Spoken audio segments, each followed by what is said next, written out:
Hi, good day, good morning, good afternoon, and good evening, and welcome to Sword and Tea. We are happy today to welcome the designers of Triangle Agency, Haunted Table Games with Caleb and Sean, Hello. Hiyo.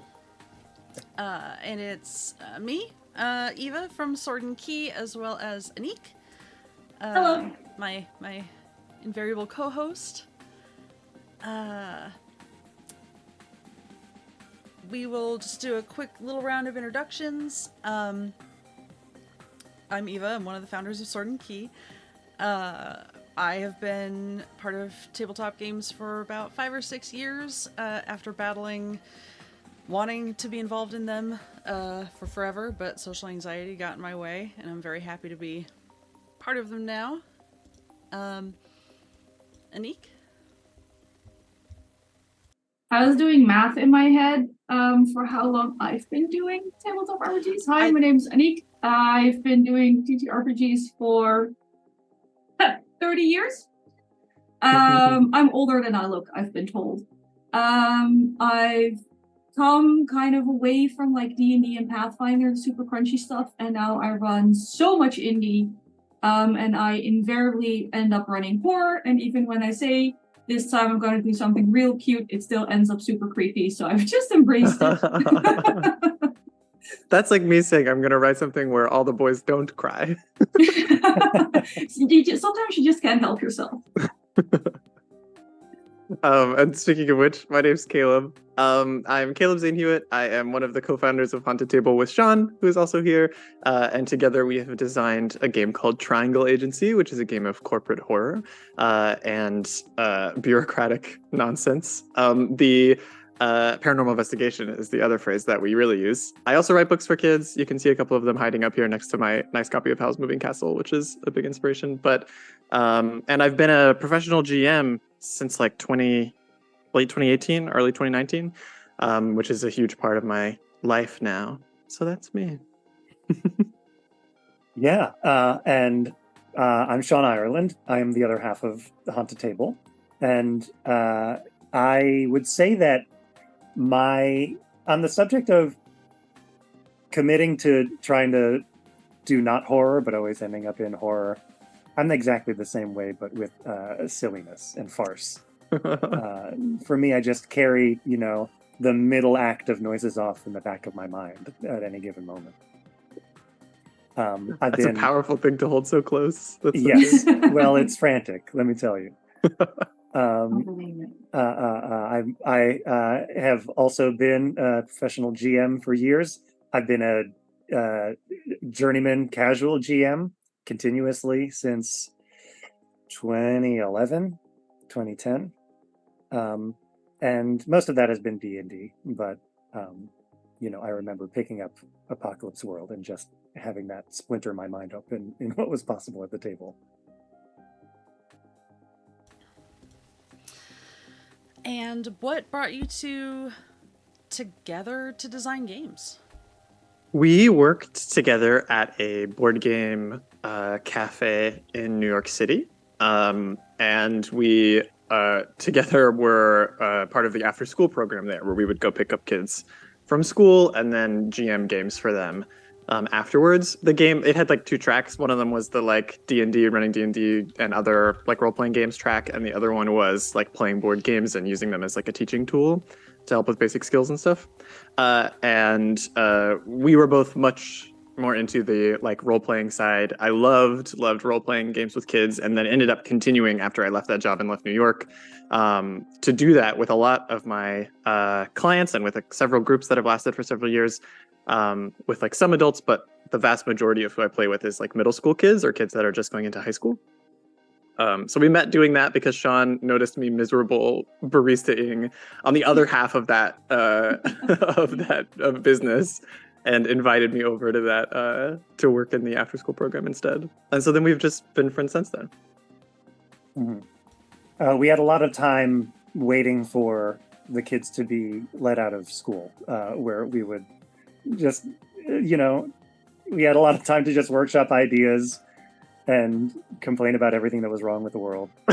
I forgot, honestly, what you're saying right now. I forgot how much of that job was us having to wait around and walk. We did. We spent, we just had nothing to do except talk to each other about games for so long that it became very natural, I think. Sounds awful. Dream job. Only awful during the winter when you're outside in New York in the middle of the cold, Fair. but I'm sure you're familiar with a rough winter. Trial by fire, basically, is what Trial happened by here. snow. Yeah. Yeah. Very Robert Frost. But to continue from your question, we after we both left working at that place and kind of ended up in different jobs, we hit a point about 2 years ago, a little more than 2 years ago, where we were talking pretty regularly, communicating online and kind of looking for stuff to do for our like weekly call. Sometimes we were playing games together. Sometimes we were talking about projects we might do. And then Triangle Agency was the one that like really stuck. Like it really hit during our conversations. The ideas started coming together really early.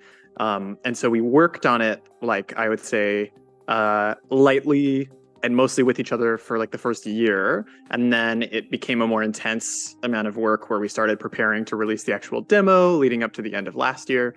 And now the last 6 months have been the most intense of all as we've prepared for this campaign and getting everything ready.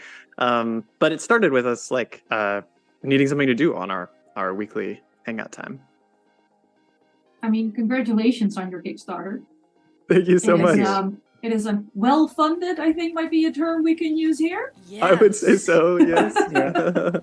I'm not going to do the conversion, sorry, Anik, but in US dollars, just over $157,000. That's incredible, you guys. Yeah, it's wild to hear out loud. I've been staring at the number for like 2 weeks, but it is wild to hear it said. We're so close now. We're like 44 people away from 2,000 backers, which is like, even in our wildest dreams, we were like, well, we're gonna fight tooth and nail to try to get 1,000 people. And now it has felt very like, oh my gosh, we're very lucky. I remember the conversations where it's like, do you think we can get 300? Like, so much of our last year was like this, so it's been very I've said this a couple times this past 2 weeks, but it's one of those things where you hope for it and you try to prepare to be ready for it, but at least for me, the only way that I stay sane is by not ever expecting it, right? By the only way that I stay like able to keep my head down, keep working, and like try to do the best I can is by understanding that it's like never a given and potentially never ever going to happen. So much of our conversation for being like, what is the bare minimum that we can expect from this? Like, because it takes so much energy on the other end too. Like we can put everything we have into it, but it takes other people like y'all reaching out to us to do stuff for Sword and Key, or like other streamers or people to join the Discord and talk about it, or it takes so much work to engage with anything. even if it's good, even if it's fun, even if it's doing everything it can to make you engage, it's still so much of your time, and you just can't expect that from anybody at all. So it's been a real incredible treat to see that given back. I wish I could remember exactly how I came across. I'm sure it was a retweet or something like that, which I immediately sent to Anik. We have such a long list of like indie or other games we want to play, and this one popped up while we're planning a few shorter games before we start trying to head into my next long season. So we were looking at our list of games, and I went, oh, this one sounds cool. So we bumped you up a little. I'm so glad to hear that and really appreciate it. It has been so fun to watch. We watched your first episode last week, and I'm already ready for, I think the second one's tomorrow, right? Yeah, tomorrow. Yeah. I have a tiny complaint to file with my general manager because I listened to an actual play podcast of Triangle Agency, and they do have a company car, and I am made to walk. Well, that depends on your general manager, you know? Exactly. So how much funding does your branch have? We'll need to have a little chat with my general manager. I am pretty sure I explicitly said there were company cars. You just didn't. We're just not allowed to use them. Yes. Yeah. And not to pull this card, but as an employee, seeking out information that other employees have to boost your position at work is union activity, and we do frown upon that here. I'd never. There's a You love vault to with hear your it. name on it. Yeah, it was. I know everything that we've seen so far is Delta, and that y'all are putting a lot of work and time into kind of repolishing things.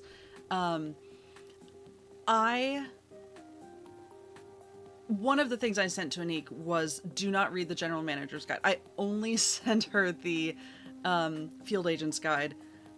The design Like, I on didn't both of already them have just the demo. right. The design, the concept, the material engages with the reader in a way that I wish more books did. And of course is so unique to that kind of corporate game aspect. But absolutely smashed it out of the park. And thank you for that. Thank you. Thank you. Yeah. The That particular like part of the design and of our time with it was definitely something like very early on we knew was a goal. Like we wanted the thing itself to help you get into the mood of the universe by giving you some of that vibe in a way you can't avoid at all. Like a way that like even if you're reading any sentence you are being placed there was like a goal very early.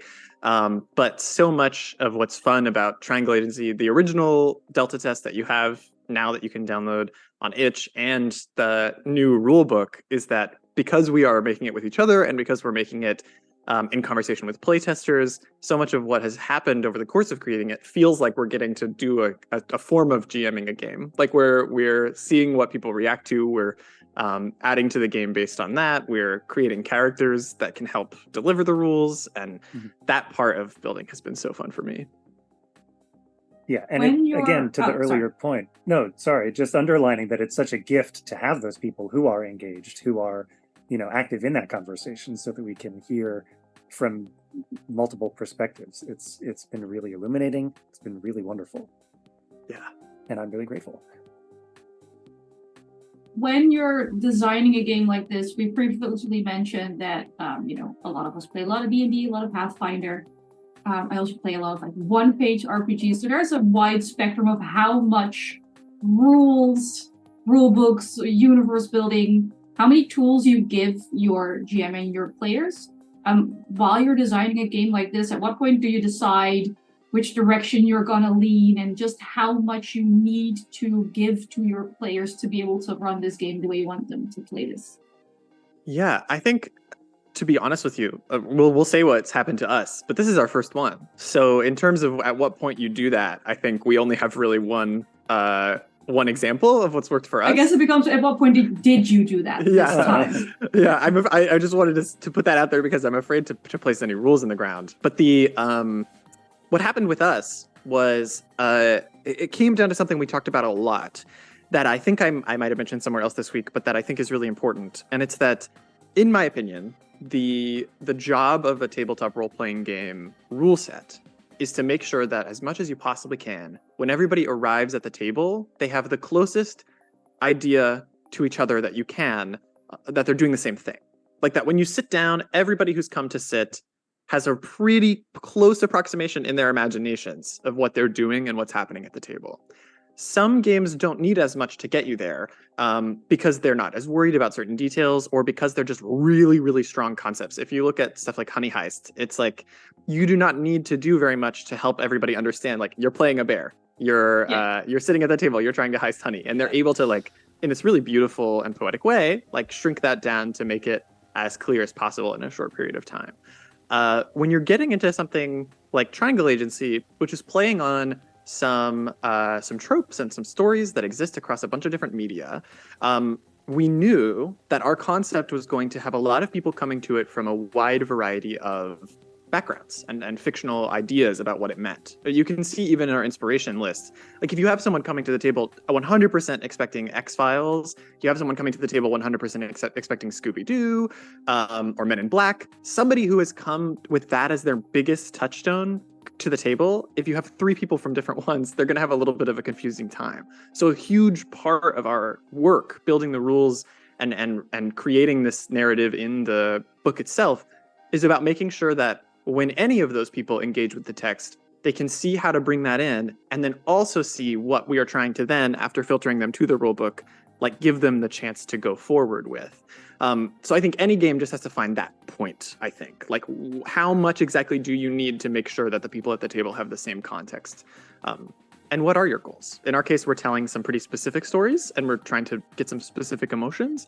In the case of some games, like the biggest games possible, like D&D, like Pathfinder, they're trying to give you a like really, really enormous palette for telling a wide variety of stories. And so they give you a ton of mechanics and stuff down those paths. We're pretty committed to the sorts of stories we're trying to tell, so it doesn't have to quite get so big, I don't think.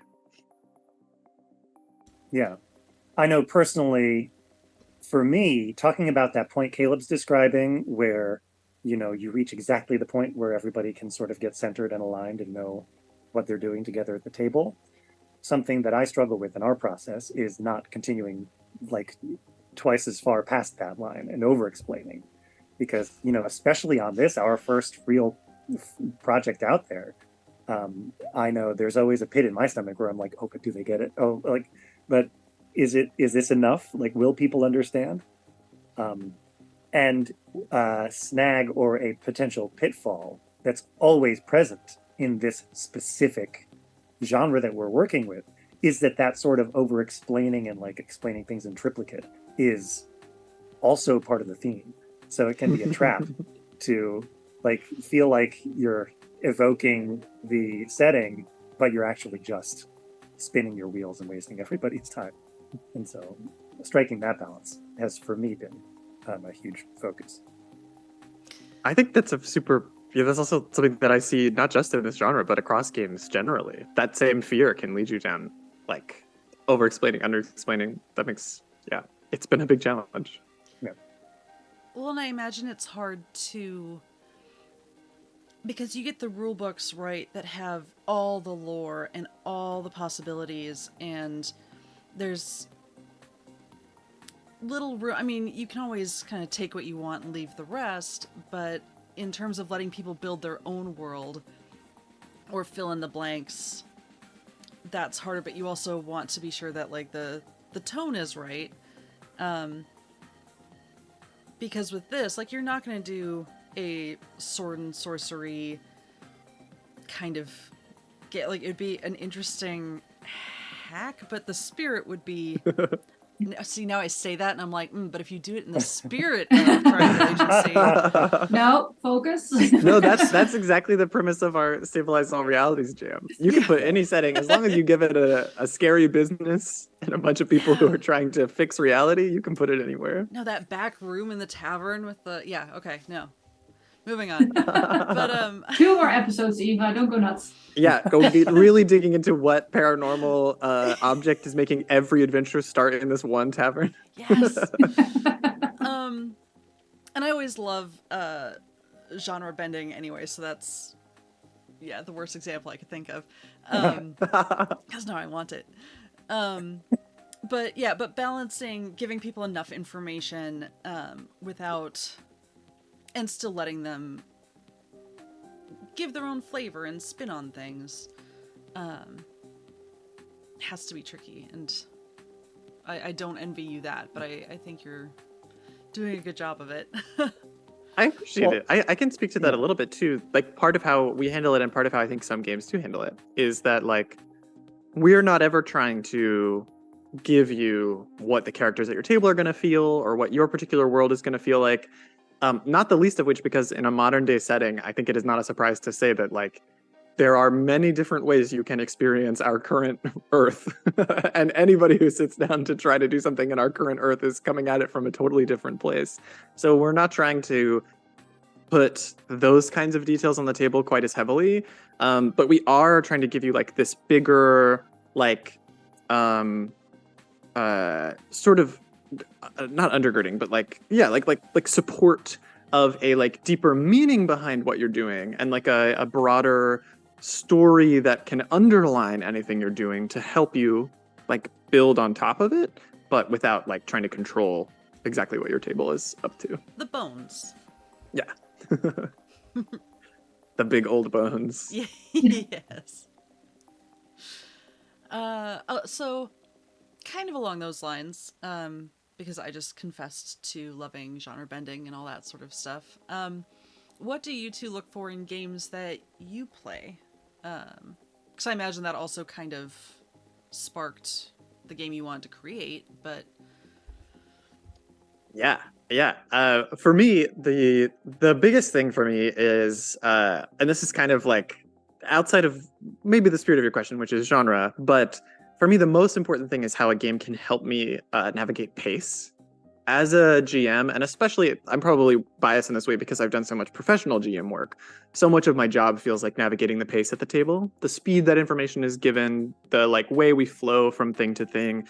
And so the best games for me are the ones that give me a lot of tools to help support that.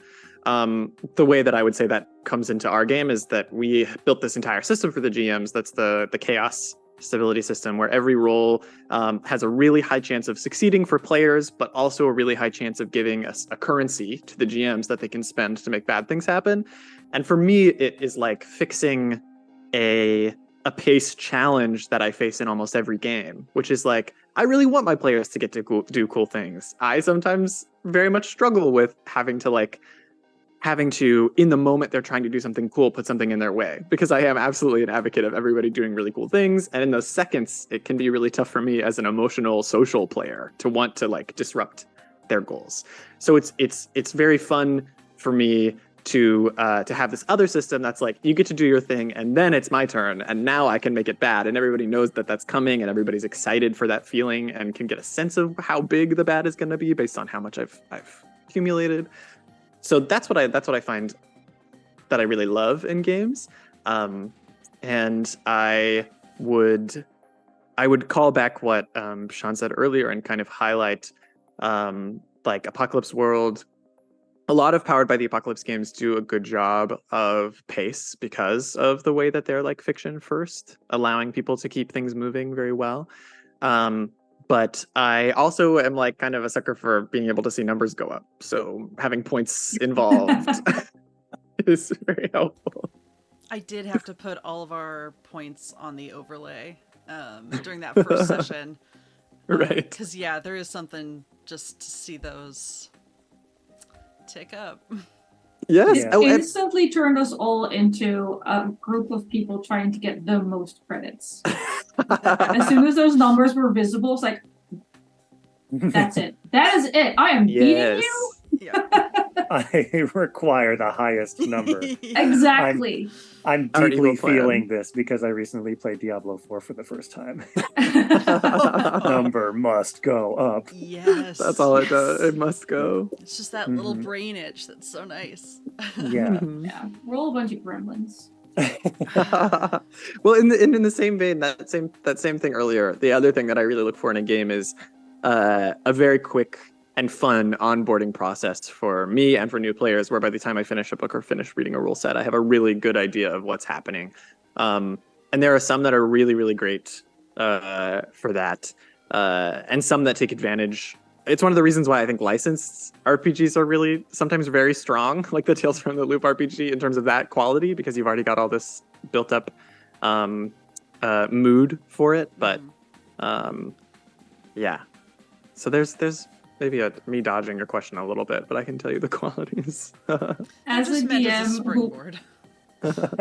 who runs a lot of indie games in 3-4 sessions, because I like letting my players do everything, so I can never contain them to like 1 3-hour time. I always let them wander, and then I give them lots of rope to hang themselves with. But I am very, very bad at reading the rules on time, because usually I show up for session 1 and I go, hello, I read the PDF once. This is going to be great.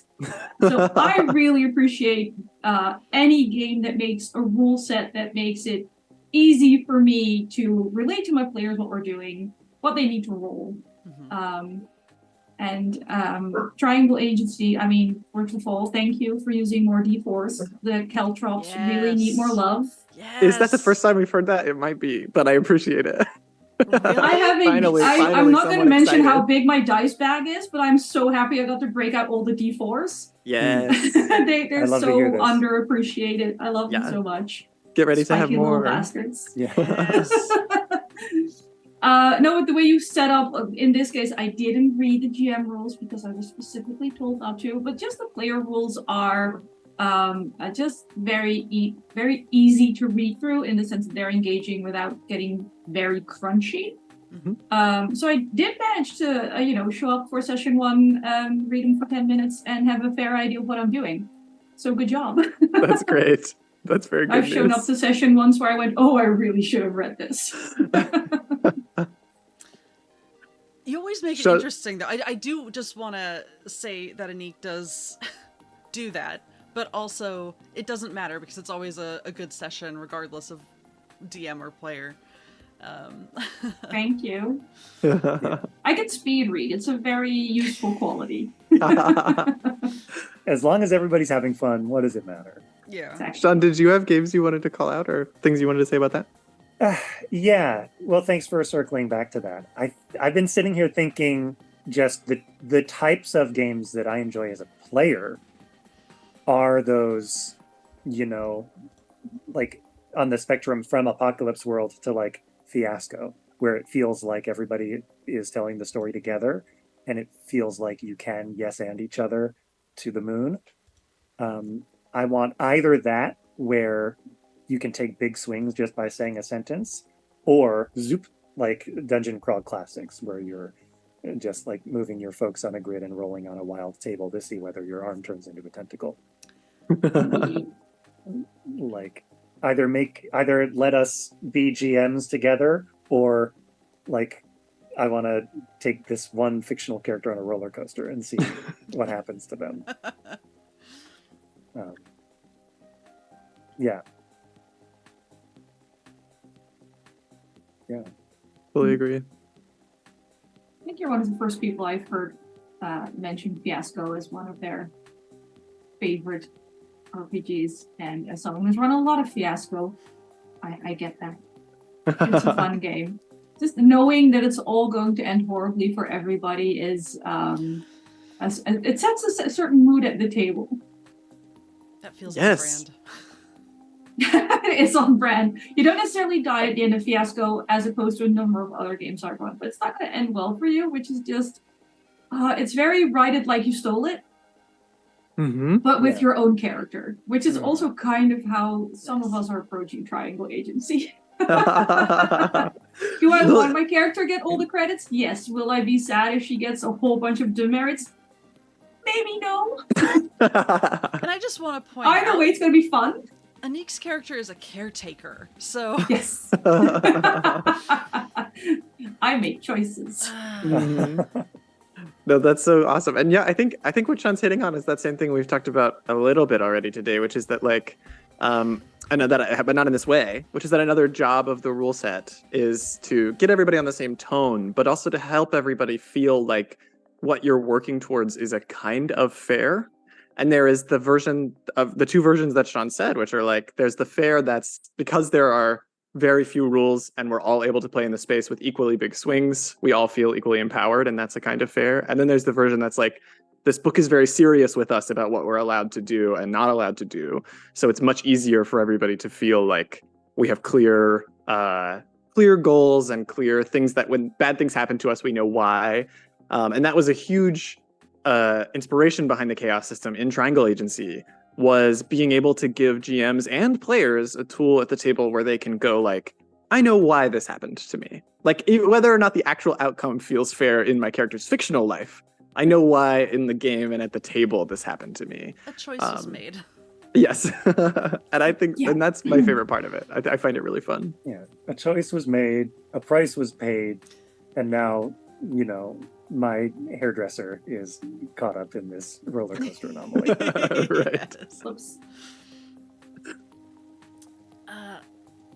Just to backtrack a tiny bit, just going back to the rulebook, I have to say, so many things are included in the field manual. But the amount of, how do I want to say this? The amount of storytelling you get across, as well as information in the General Manager's Guide, is also very, very good. I feel like there's a better way of saying that, but I think I've used a lot of superlatives already, so we love it. I have no issue. No notes. I've got time. Right. For this. Okay, just keep the compliments flowing and they'll stick around. But it is, because both are very atmospheric, and going back to that conversation about the bones, and even in the field manual, it talks about what does your city look like. It lets you build things yourself. It's not just, this only takes place here, there, or wherever. But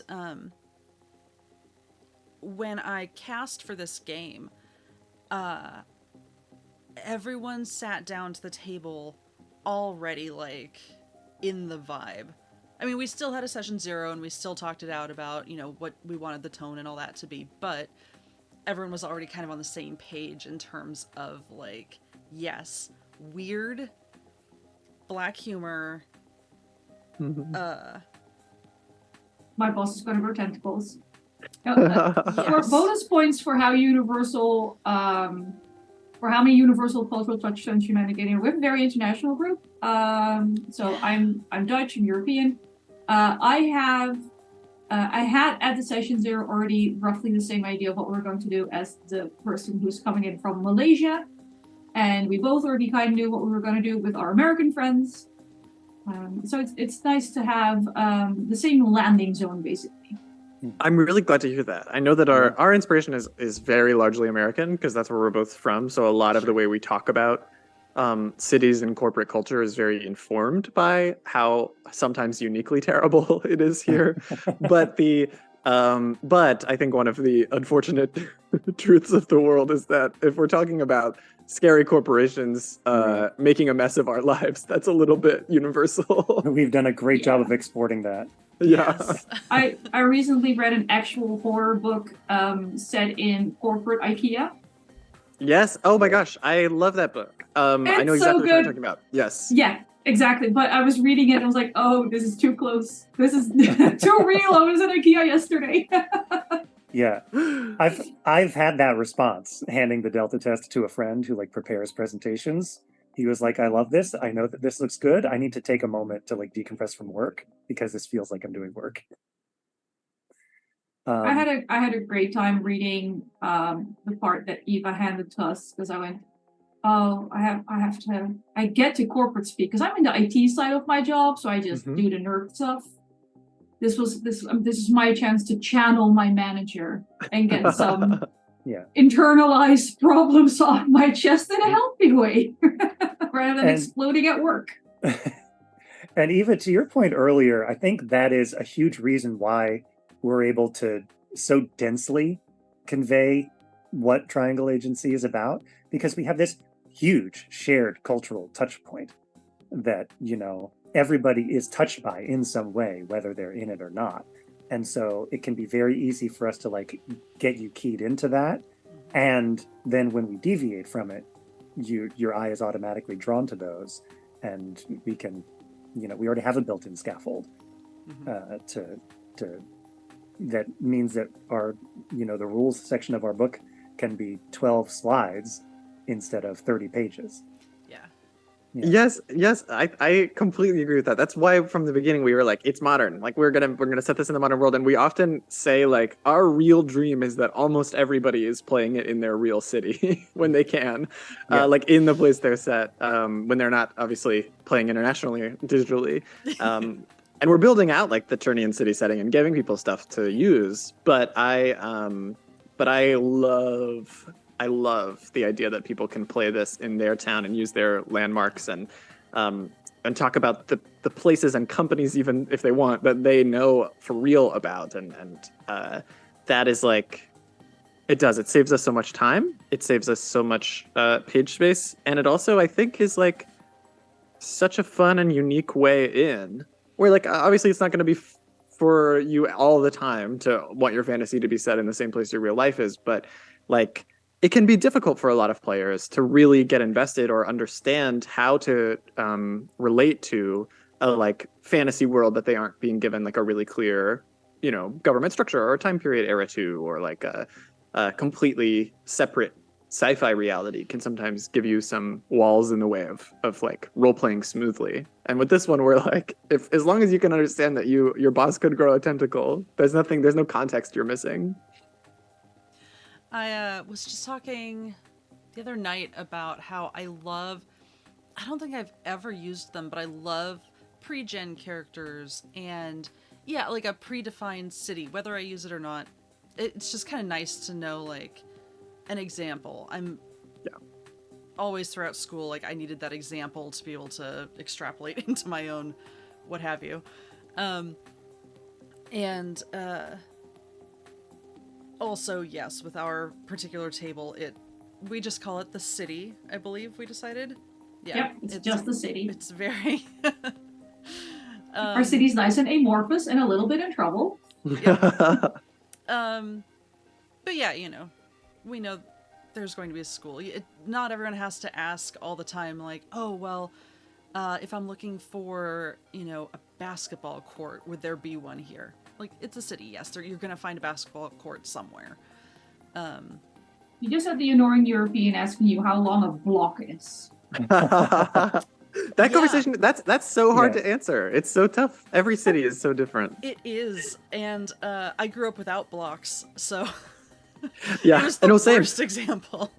No, I had to do this for, I lived in New York, but I had to do this for one of our games, which is with the Weekly Scroll, one that happened like a week and a half ago now, called Meet Cute. You can go find it, where I needed to have a large cube as part of the mission.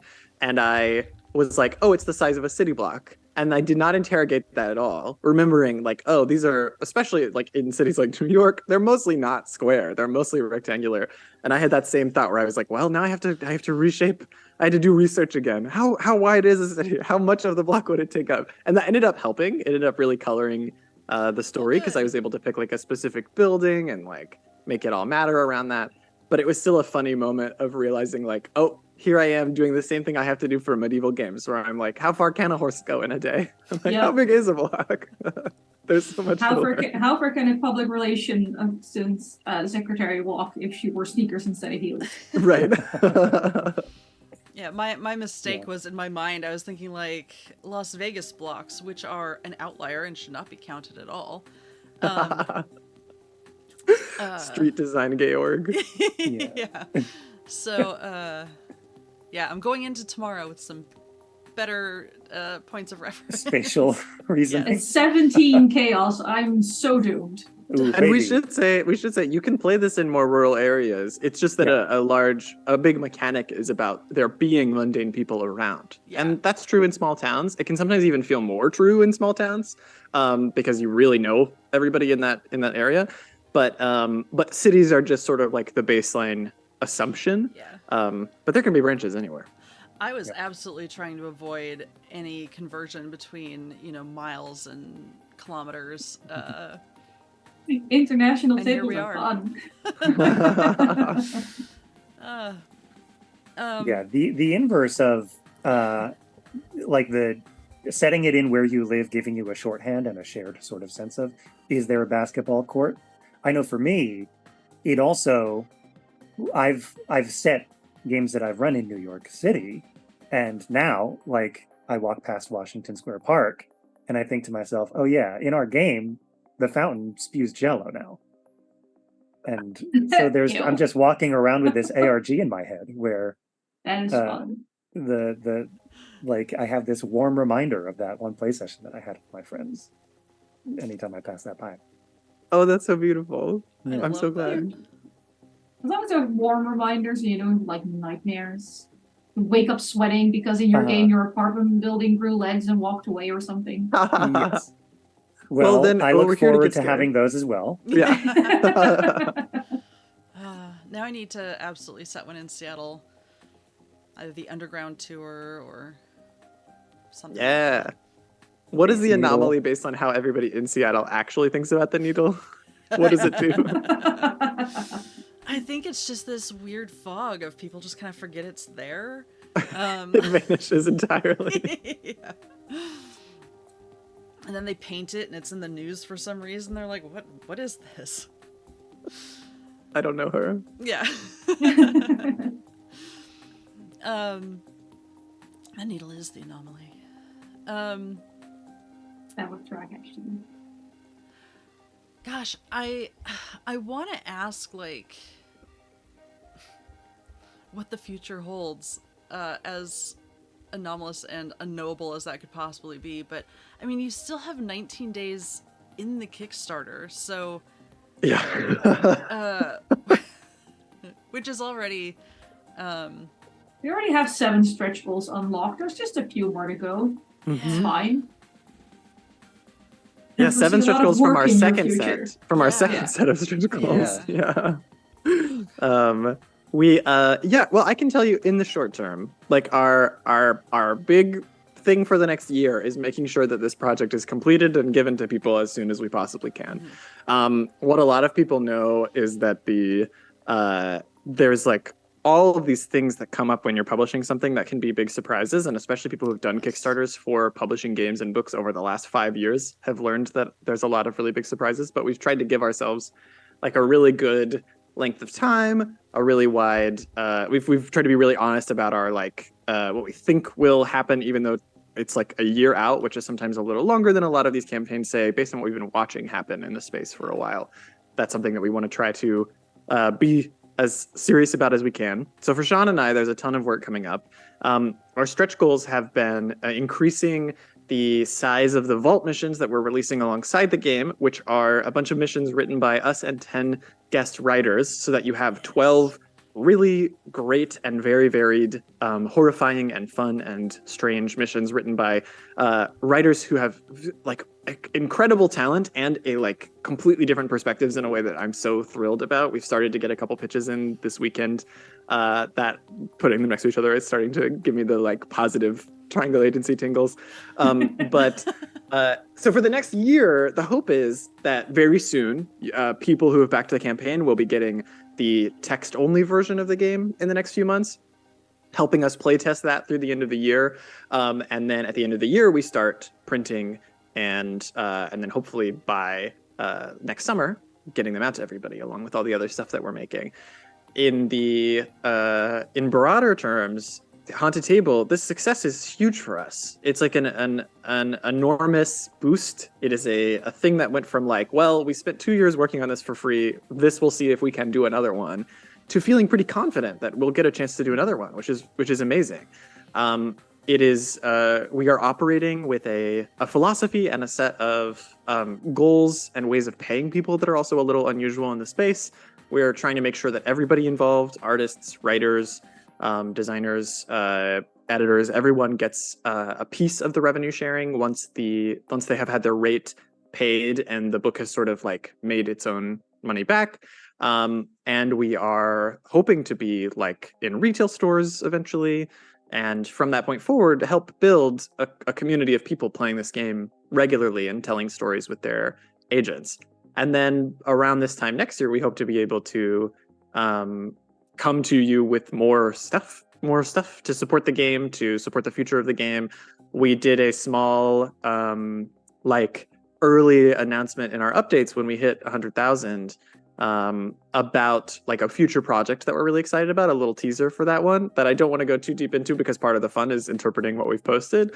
But we have some very big ideas for the future of this game and world that have been part of our conversations about it for years and have been part of, like, I guess one way to put it is, while you're working on a game or you're working on any kind of fiction or art, there are always things you want to do, but that you know are not quite right for this particular moment, right? Like, you need this story to get told in this way. You need this game to be exactly what it needs to be. And we've continued to compile all of these ideas and things that we would love to see happen, but that we know are not exactly right for this exact second. And so looking at it and putting those aside and knowing at the time, well, maybe we'll never get to do that, but it's really fun to think about, and we'll keep talking about them and add them to a list somewhere. And transitioning from that to now being like, wow, we can start planning for the future. Like, we can start planning to support this game long term and know that it's not going to kill us. It's like a really great thing to see. So that's the future from my perspective. Couldn't have said it better. Yeah. Nice. I love Yeah. that. Also, it's really nice just from a creative standpoint to be able to have something built in to like kind of on the ground floor, whether you use it or not. You can always kind of activate it later if you want to. Exactly. And Yeah. yeah, that's really nice. Is there Anik, did you have something? I didn't want to.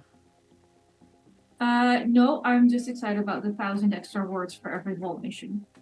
Oh, here's a teaser. We haven't announced this yet, but for the people that are watching this, there's going to be another one of those. So it's coming. We've already talked to everybody, and we're hoping that if we can make it a little further, we'll still be able to boost up the vault missions even more and have like a book that has over the course of this campaign transformed from like really strong prompts by really smart people to get your missions going to like a fully playable like book of like really really built out and exciting missions and pieces for your world. And on top of that, there's stuff that we haven't that's not in the Delta test. There's about character advancement. That's like the biggest addition to the final game is that there's a ton of character advancement. That makes sense. I read something about agents retiring, and I was like, you are way too optimistic about how I play my characters.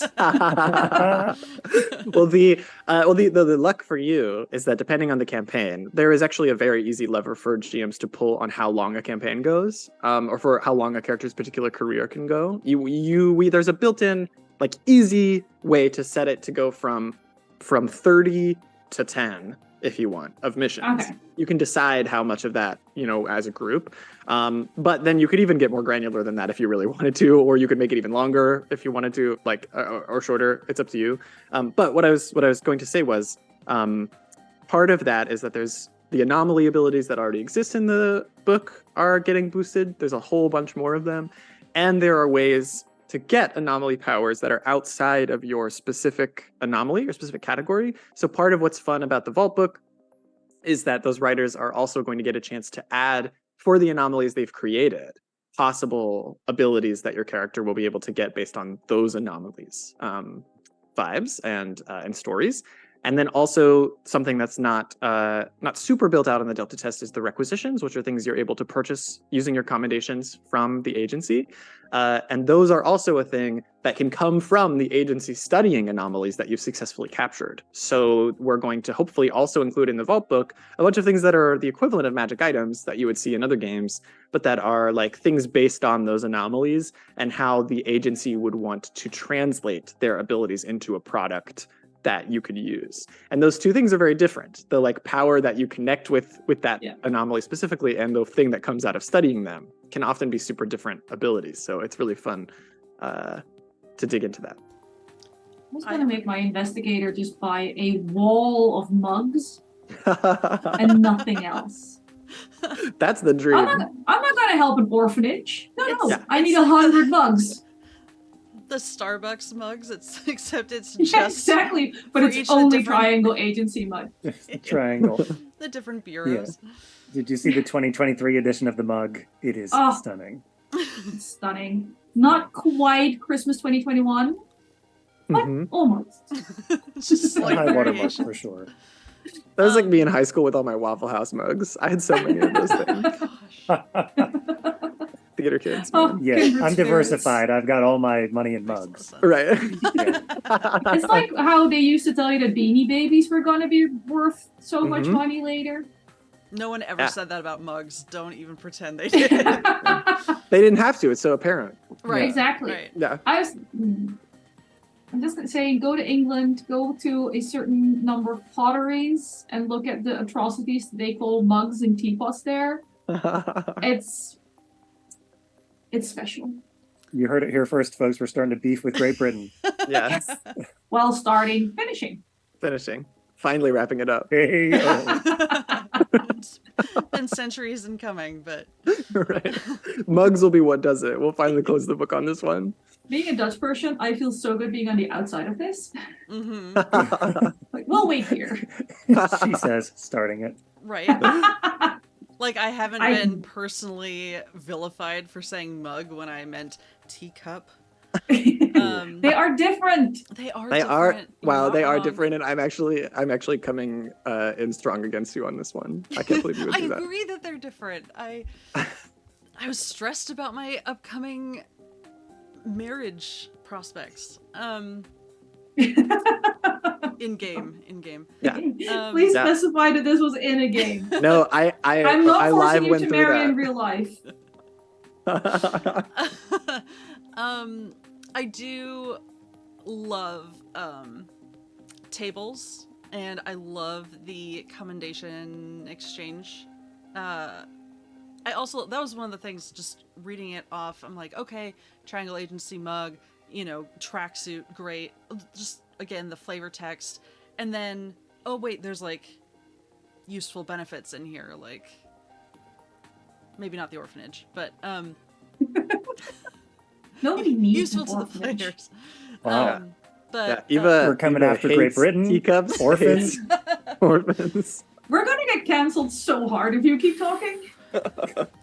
it's been Yeah. fun, folks. Yeah. I had a good run passing the channel off. This has been a hostile move by the agency to tear this all down. Too many demerits on the squad. Oh no. Is there, to take the heat off of me, is there anything else you all would like to plug, bring up, touch on that maybe we haven't yet? And let's start with our hottest takes. Yeah, everybody say your strongest opinion about Great Britain. First, because I don't think we've said it yet. If you go to kickstarter.hauntedtable.games, you can back the campaign right now, help us hit some of our stretch goals to boost the art and in the core book and the writing in the vault.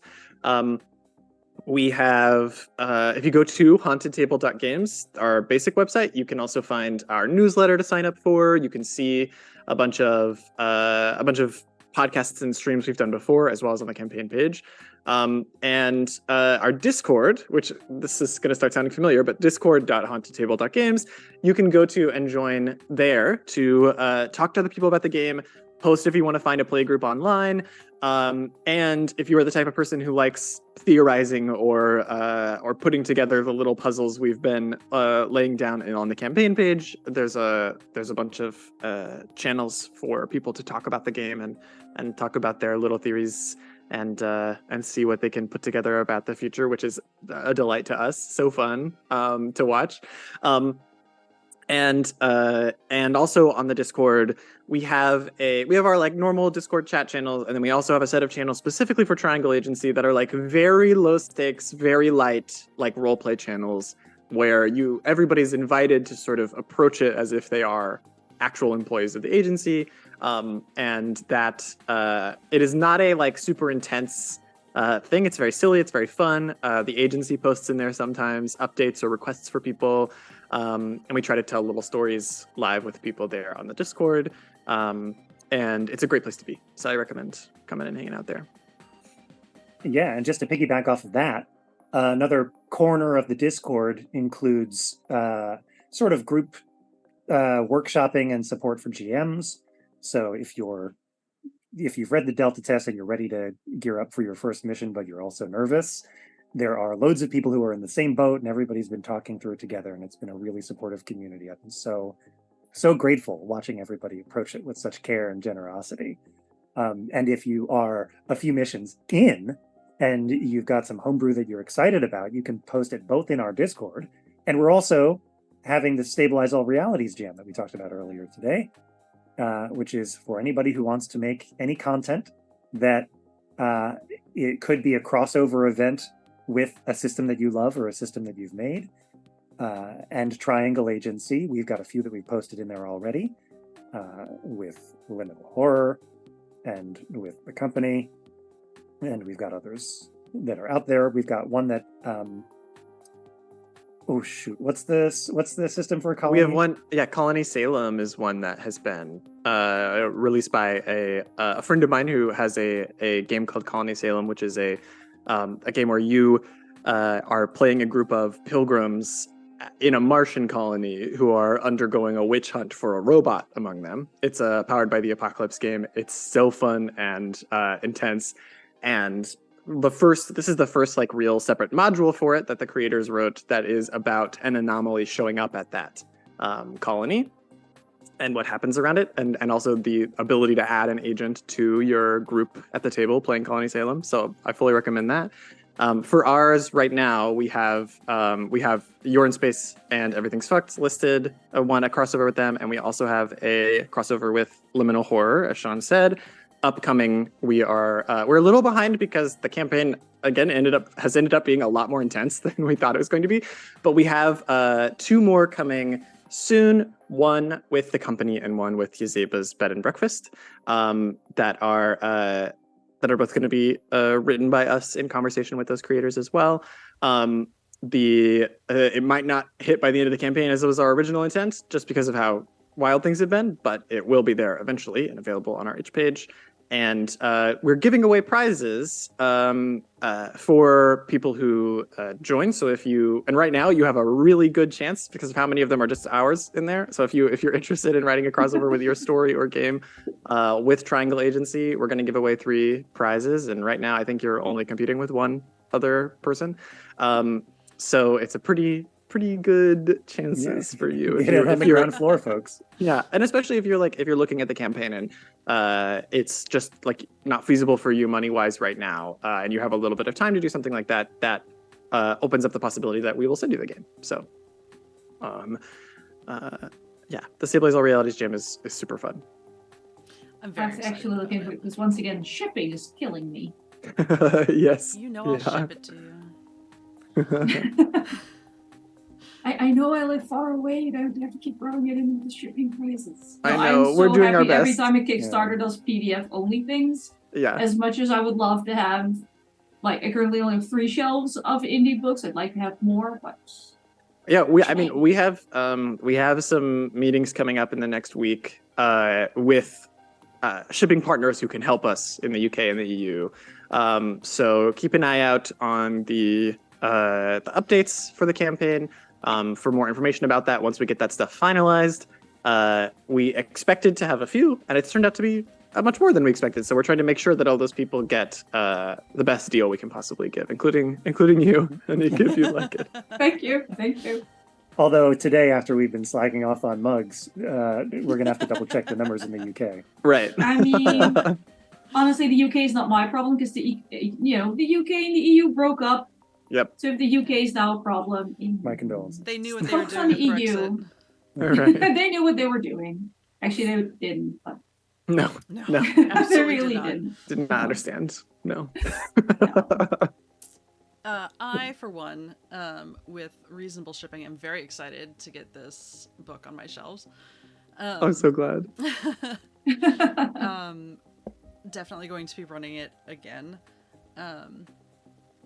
And I am very glad that we ended up not doing a one-shot, not just because I am terrible at timing and having never run the game before, it's hard to kind of gauge pacing.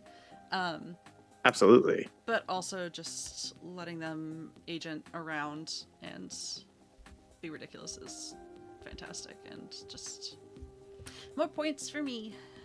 What are you calling ridiculous? Pretend that's a rhetorical question. And I believe, Smart.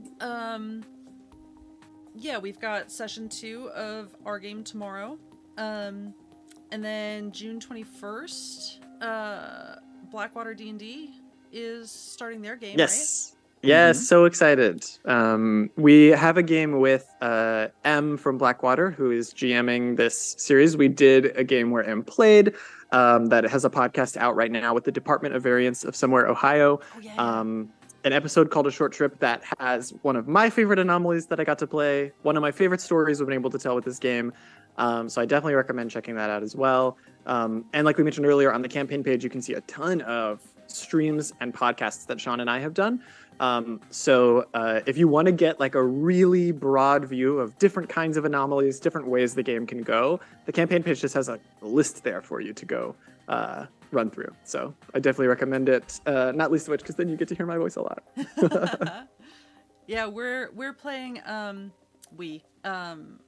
our stream is focused on brand new agents, but I know someone else did like veteran agents, right?